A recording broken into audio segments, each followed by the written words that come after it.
Week 3, Politics, Sectionalism, and Expansion. Alright, this is an introduction video to this week, our readings and assignments. Many of us believe that the Civil War happened in a vacuum. I don't think any of us really think that, but it is often an idea that is presented. The Civil War just kind of happened. In 1988, James McPherson, perhaps the most well-respected Civil War historian of his time, published Battle Cry of Freedom, an award-winning overview from which we'll be reading this term, in which he lays out in very clear details the history of the Civil War. And fascinatingly enough, McPherson does not begin in 1861, or 1860 for that matter.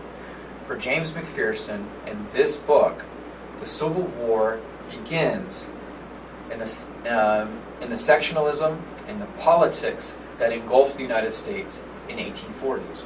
During this era of manifest destiny, the United States engaged in an often forgotten war with Mexico. There is no doubt, we were the aggressors in this war. Our president, James Polk, sent the military down to this area north of the Rio Grande, but south of the Pecos River. And this was contested land. The treaties between the United States and Mexico differed on what the official boundary was between the two countries. The United States believed it was the Rio Grande, Mexico believed it was the Pecos. And as a result, by sending the army into that contested land, James Polk, our president, is basically saying to Mexico, if you don't like us here, do something about it. We're in our land. And Mexico responded. They attacked, and a few Americans died. And this is exactly what Polk wanted. He wanted Mexico to be the aggressors. Mexico's arguing, we're not the aggressors. You've invaded our land. You are in our area. We have every right to attack you. To which President Polk says to Congress, look at them. We're in our land, and they attacked us. Let's go to war. And that's what the United States did. We went to war. We marched into Mexico. We took over. We destroyed their army. We walked into Mexico City. And with a gun to the president's head, that's figuratively, the Mexican president agreed to sign over a large portion of their country to the United States. Just how large?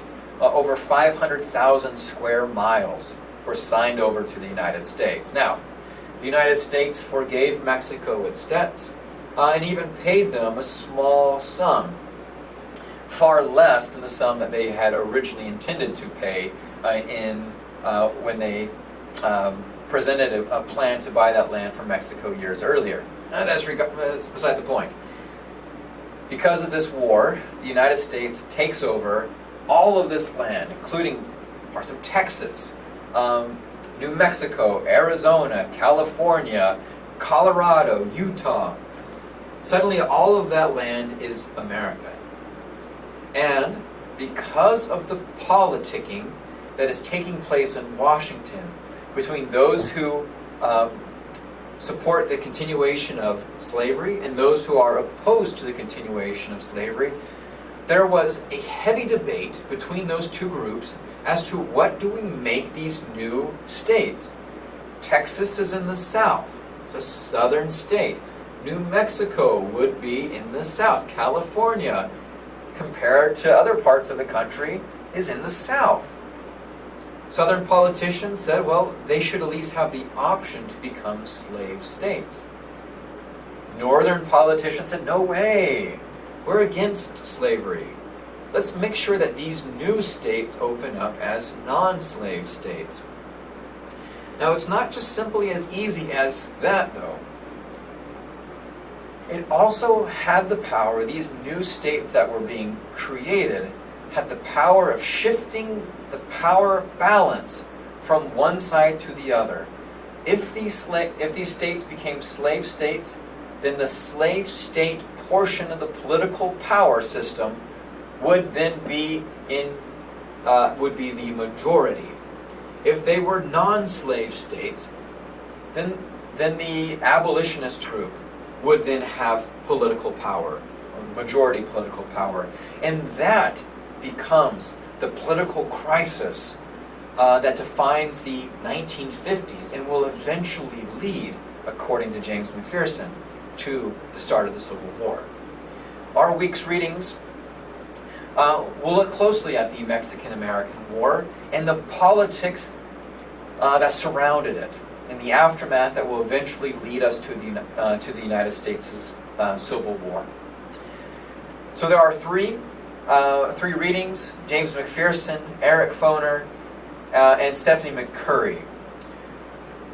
In terms of assignments for this week, in addition to the discussion board forum that I will be creating, there's a week 3 article map from one of these articles of your selection. And finally, members of group 1, your discussion board question is due to me by July 28th. That means that it's not submitted, but it is approved. So I encourage your group to email it to me well in advance, that in case there is an issue with it, I can return it, you can revise it, and still submit it before that deadline. If it is not approved by that deadline, then there will be a penalty on your section of the assignment.